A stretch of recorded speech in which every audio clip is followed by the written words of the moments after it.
Assalamualaikum warahmatullahi wabarakatuh. Bertemu lagi dengan Ibu Rina Suryani SPD, Guru Bahasa Indonesia MTS Negeri 3 Tegal, dalam pembelajaran Bahasa Indonesia. Ayo mengenal puisi. Sudah tahukah kalian apa itu puisi? Bagaimana cara membuat puisi yang baik? Dan bagaimana cara membaca puisi yang benar? Jika kita ingin tahu apa sih yang dimaksud dengan puisi, tentu saja jawabannya akan beragam, bermacam-macam dan berbeda-beda. Namun, pada pembelajaran kali ini, puisi dapat diartikan sebagai bentuk karya sastra yang terikat oleh rima, ritme, ataupun jumlah baris dalam bait serta ditandai oleh bahasa yang padat. Seperti halnya karya sastra yang lain, puisi terbentuk oleh dua unsur, yaitu unsur intrinsik dan unsur ekstrinsik. Unsur intrinsik merupakan unsur yang membentuk puisi dari dalam, antara lain tema, nada, amanat, perasaan, larik, bait, rima, dan diksi. Unsur ekstrinsik merupakan unsur yang membentuk puisi dari luar, antara lain biografi penulis, nilai budaya, dan kemasyarakatan. Puisi terbagi menjadi dua jenis, yaitu puisi lama dan puisi baru. Puisi lama merupakan puisi yang terikat oleh aturan-aturan. Aturan-aturan itu antara lain jumlah kata dalam satu baris, jumlah baris dalam satu bait, persajakan atau rima, banyaknya suku kata tiap baris, dan irama. Puisi baru merupakan puisi yang bentuknya lebih bebas daripada puisi lama, baik dalam segi jumlah baris, suku kata, maupun rima. Jenis-jenis puisi lama antara lain: mantra, merupakan ucapan-ucapan yang dianggap memiliki kekuatan gaib. Karmina, merupakan pantun kilat, bentuknya seperti pantun tetapi lebih pendek. Seloka, merupakan pantun berkait. Gurindam, merupakan puisi yang berdirikan tiap bait dua baris, bersajak aa, berisi nasihat. Jenis puisi lama yang lain adalah syair. Syair merupakan puisi yang bersumber dari Arab dengan ciri tiap bait 4 baris, bersajak aa, dan berisi nasihat atau cerita. Selanjutnya ada talibun.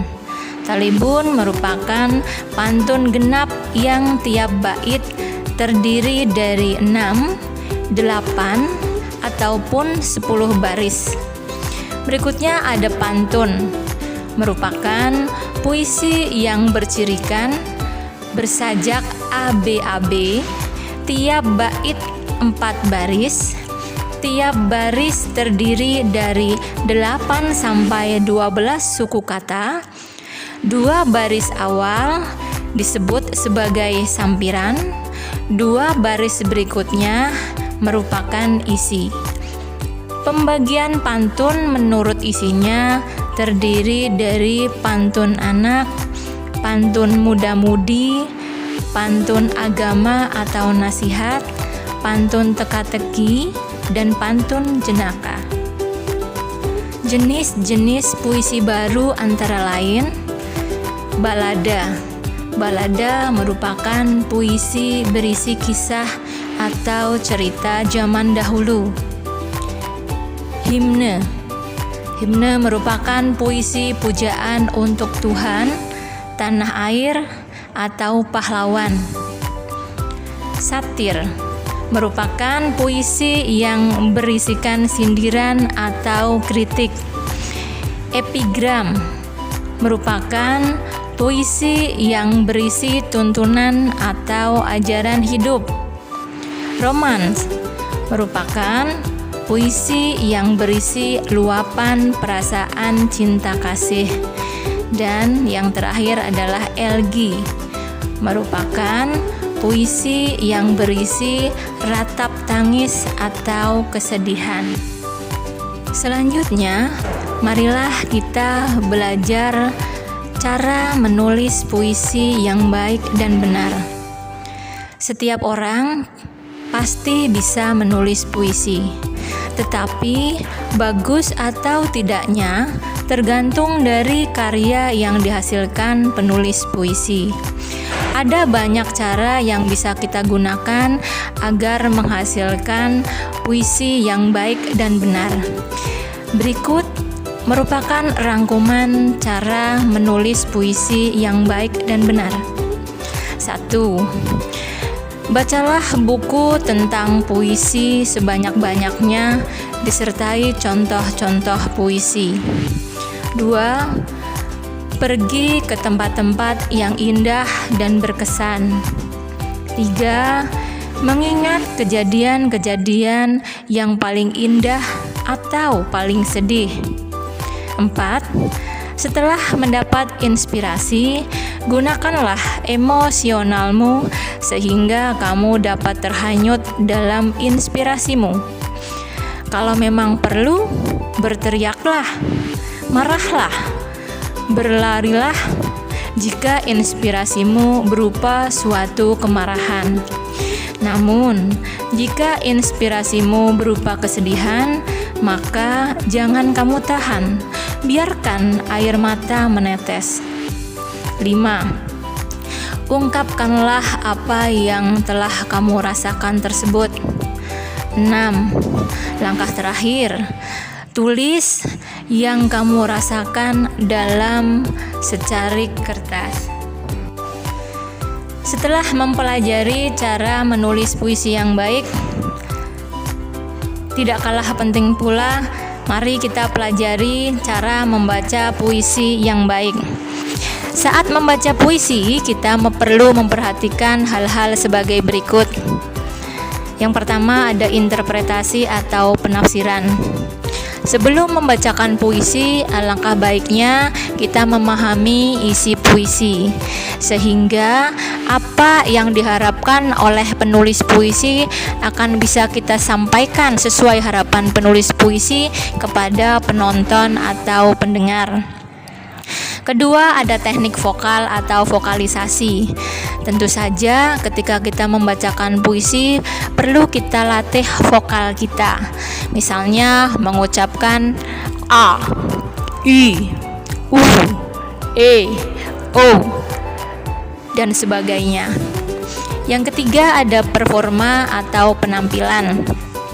Performa atau penampilan tidak kalah penting dengan aspek yang lain ketika membaca puisi, karena itu akan mendukung atau membuat kita lebih menarik di depan penonton. Keempat, ada ekspresi atau mimik. Ekspresi merupakan luapan emosi yang kita rasakan ketika membaca puisi melalui wajah kita. Berikutnya ada aspek kinesik. Kinesik merupakan gerak tubuh atau tangan sesuai dengan isi puisi yang kita bacakan. Selanjutnya ada kejelasan artikulasi. Ketika kita membacakan kata, kalimat-kalimat dalam puisi, akan lebih baik jika kita membacakannya dengan artikulasi yang jelas. Misal, kita akan mengucapkan selembar kertas biru. Jika artikulasi tidak jelas dengan mengucapkan selembar kertas biru, maka hal itu tidak akan menyampaikan isi puisi dengan baik dan benar kepada penonton.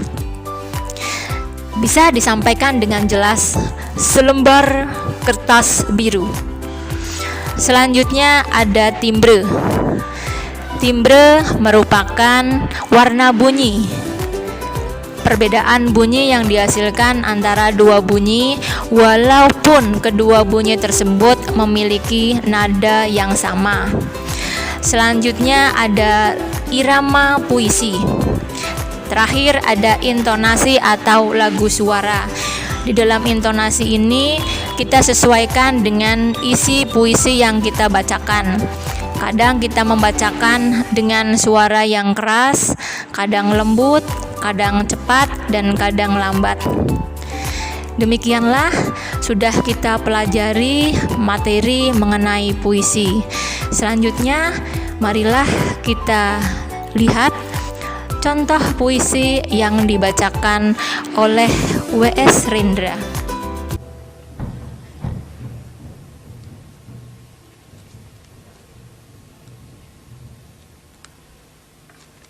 Mas Kumambang.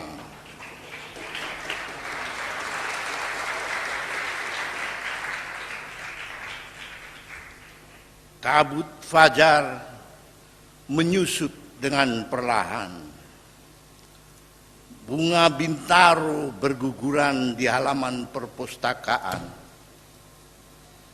Di tepi kolam, di dekat rumpun keladi, aku duduk di atas batu melelehkan air mata.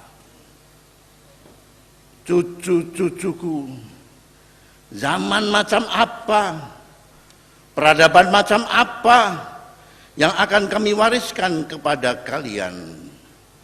Jiwaku menyanyikan lagu Mas Kumambang. Kami adalah angkatan pongah, besar pasak dari tiang. Kami tidak mampu membuat rencana menghadapi masa depan, karena kami tidak menguasai ilmu untuk membaca tata buku masa lalu, dan tidak menguasai ilmu untuk membaca tata buku masa kini.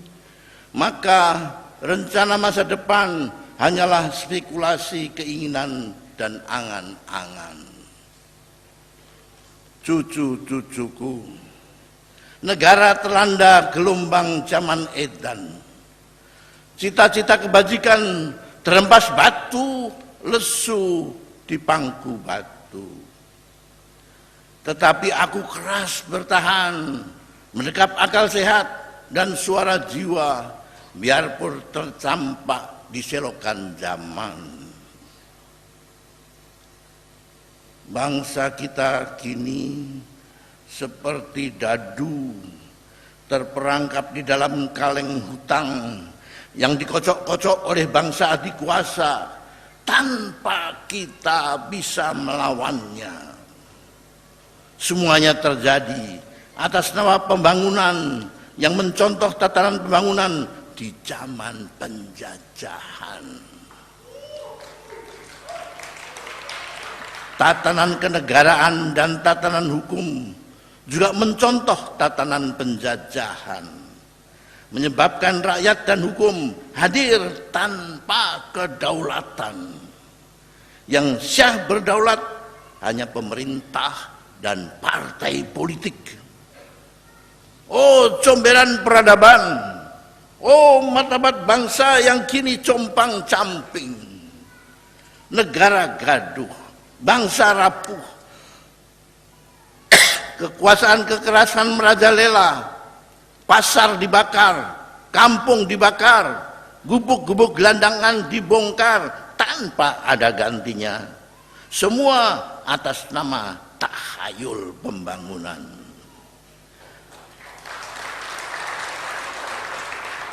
Restoran dibakar, toko dibakar, gereja dibakar atas nama semangat agama yang berkobar. Apabila agama menjadi lencana politik, maka erosi agama pasti terjadi. Karena politik tidak punya kepala, tidak punya telinga, tidak punya hati.